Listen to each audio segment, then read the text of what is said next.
Will est un concierge au MIT. En balayant le sol ce jour, il était fasciné par les problèmes de maths dans le couloir. En un rien de temps, il avait écrit la bonne réponse. Le jour suivant, le professeur de mathématiques a vu la réponse au tableau. Le problème de maths sur lequel il travaillait depuis 3 mois sans trouver de réponse. Quelqu'un venait de trouver une solution. Il avait un regard d'incrédulité sur son visage. Il est retourné dans la classe et a demandé qui l'avait fait. Aucun des étudiants ne l'a admis. Alors le professeur a mis un autre problème de maths sur le tableau noir dans le couloir qui était presque un problème mondial. Le jour suivant, Will a vu le nouveau problème. C'était difficile. Il lui a fallu quelques minutes pour trouver la bonne réponse. À ce moment-là, le professeur est sorti de la classe. Il a vu Will, le concierge, tripoter de la craie. Le professeur pensait que Will allait gribouiller. Le professeur gronde Will alors qu'il s'éloigne. Will s'est éloigné avec dédain. Lorsque le professeur est revenu pour vérifier le problème de maths au tableau, la bonne réponse était déjà écrite au tableau. Le professeur était stupéfait, en raison de ce problème, que le professeur n'a pas pu travailler pendant des années. Le concierge l'avait résolu en 10 minutes. Quand le professeur a essayé de trouver le concierge, il ne l'a pas trouvé. Il s'est avéré que Will avait été expulsé pour s'être battu, et a été poursuivi en justice par ses parents. Dans la salle d'audience, Will a utilisé ses connaissances du droit acquises à l'école pour défendre son cas. Le juge n'a même pas pu argumenter avec lui. C'était un argument impressionnant, mais c'était seulement une circonstance atténuante. Ça ne vous fait pas sortir de prison. À ce stade, le professeur a appris l'existence de Will par le bureau de santé de l'école. Le professeur a dit à Will: je peux vous faire sortir d'ici, mais tu dois me promettre 2 choses. Tout d'abord, venez avec moi et faites des recherches mathématiques. Et 2, suivre une psychothérapie.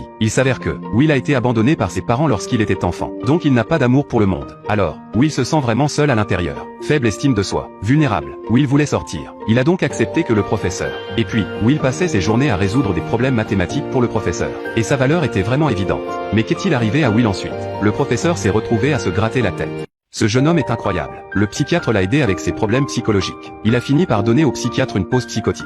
Voyons voir ce que le gars a fait. Parce que Will adorait lire des livres de psychologie. Il a donc parlé au psychiatre pendant une courte période. Et il en a déduit que le docteur était gay. Il en a déduit que le docteur était homosexuel. Et quand Will l'a deviné, le docteur était furieux. Il est parti en maudissant. Le professeur a dû faire appel à un deuxième psychiatre. Le résultat était le même. Parce que Will a deviné ce qui n'allait pas avec eux à chaque fois. C'était comme s'ils étaient venus pour voir Will. Puis il y en a eu beaucoup d'autres. Mais il n'y avait toujours rien que Will puisse faire. Le professeur a dû faire appel à son meilleur ami de l'université, Paul. C'était un psychiatre arrogant. Il n'a pas voulu prendre en charge les petites affections. Jusqu'à ce que le professeur dise que le garçon avait été mis à l'index par de nombreux psychiatres. Alors Paul a accepté. Quand Will et Paul se rencontrent, ils s'affrontent. Will a vu la peinture d'une femme sur le mur. Il a deviné que Paul devait se sentir seul. Peut-être que l'expression de Will était ambiguë. Ça a mis Paul en colère. Mais Will avait raison aussi. La femme de Paul n'était pas morte depuis longtemps. Ainsi, la première rencontre entre les 2 hommes se termine mal. Cette nuit-là, Will est tombé amoureux d'une fille au bar. Après avoir appris à la connaître au fil du temps, la relation se développe. Will ressent une chaleur de sa petite amie qu'il n'a jamais ressentie auparavant. Après un bon moment, puis un changement se produit. Sa petite amie a dit qu'elle avait été acceptée dans une école supérieure à Stanford. Elle veut que Will l'accompagne. Will était en colère et a refusé. Parce que toute la vie de Will est ici. S'il y est allé, s'il allait là-bas,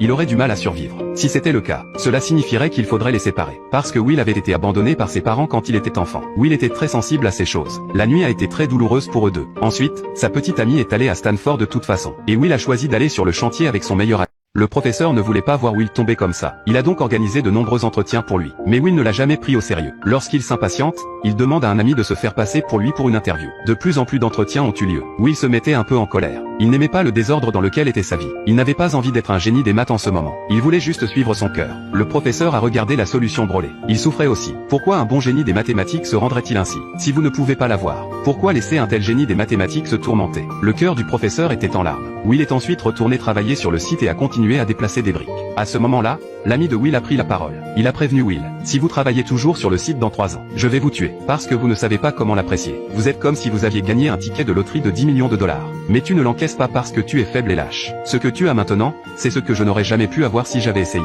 C'est vrai qu'on s'amuse souvent à boire et à parler ensemble. Mais à chaque fois que je viens chez vous, je souhaite que tu sois parti. Parce que tu n'as pas ta place ici. Vous pouvez sortir et embrasser un monde plus grand. Je souhaite que tu aies une meilleure vie. Will a été réveillé par les mots de son ami. Il semblait avoir compris quelque chose. Will a trouvé Paul. Il a vu Paul regarder des photos d'abus. Paul lui a dit: c'est une photo de moi abusé quand j'étais enfant. Paul lui a également parlé des abus qu'il avait subis dans son enfance. Voyant que Paul avait traversé la même chose que lui, Will semblait comprendre les sentiments de Paul. Paul a essayé de faire en sorte que Will s'ouvre. Il a dit à Will beaucoup de choses qu'il ne voulait pas révéler. Mais Will était un dur à cuire. Il ne l'a jamais admis. C'est à ce moment-là. Il ne pouvait plus contenir ses sentiments. Il a pris Paul dans ses bras et a pleuré. Et puis, Will s'est consacré aux mathématiques. Il était fasciné par les mathématiques. Lentement, il a laissé tomber tout ce qui s'était passé avant. Il a ensuite trouvé une petite amie. Il s'est également retrouvé dans le succès croissant de ses recherches mathématiques.